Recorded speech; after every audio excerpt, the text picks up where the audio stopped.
आपके विधि की सिद्धि बहुत श्रेष्ठ है, लेकिन अभी अंतर्मुखता की भट्ठी में बैठो। क्या कहा? सुबह से शाम तक बहुत बोल बोल करना, उससे क्या होगा? उससे अंतर्मुखता की जो भट्ठी होनी चाहिए वो श्रेष्ठ भट्ठी नहीं हो सकती। तो इस नए वर्ष में अपने आप सर्व खजानों की बचत की स्कीम बनाओ, जमा का खाता बढ़ाओ। काय का जमा खाता बताया? संकल्प शक्ति, समय की शक्ति, ज्ञान के खजानों की शक्ति और अनेक प्रकार की शक्तियां, इनका खाता बढ़ाओ। इस आधार पर अंतर्मुखता की भट्ठी करने के आधार पर।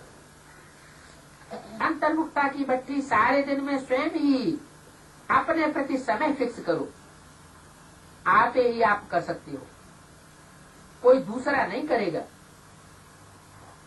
बाप दादा प्रत्यक्षता वर्ष के पहले इस वर्ष को सफलता भाव का वर्ष कहते हैं। क्या कहा? इस वर्ष का नाम क्या दिया? जो सफलता हमारा जन्म सिद्ध अधिकार है, वो स्पेशल वर्ष कौन सा बताया? 2002।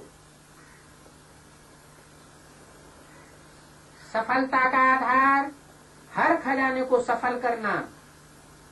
सफल करो, सफलता प्राप्त करो। सफलता प्रत्यक्षता को स्वतः ही प्रत्यक्ष करेगी। क्या कहा? स्वयं की भी प्रत्यक्षता होगी आत्मा की, कि मुझ आत्मा का कौन सा विशेष पार्ट है, किस ग्रुप में विशेष पार्ट बजाने का पार्ट है। क्या कहा? मैं सूर्यवंशी ग्रुप की हूँ कि चंद्रवंशी ग्रुप की हूँ, कि इस्लाम धर्म में कन्वर्ट होती रहूंगी कि बौद्ध वंश में कन्वर्ट होती रहूंगी, क्योंकि भारतवासी दूसरे दूसरे धर्मों में कन्वर्ट हुए। ब्राह्मणों की कितनी कुरियां मानी जाती हैं? 9 कुरियां मानी जाती हैं। तो जो 9 धर्मों की जो कुरियां हैं, उनके फाउंडर्स कहाँ होंगे? उनकी बीज रूप आत्माएं, आधारभूत आत्माएं कहाँ है?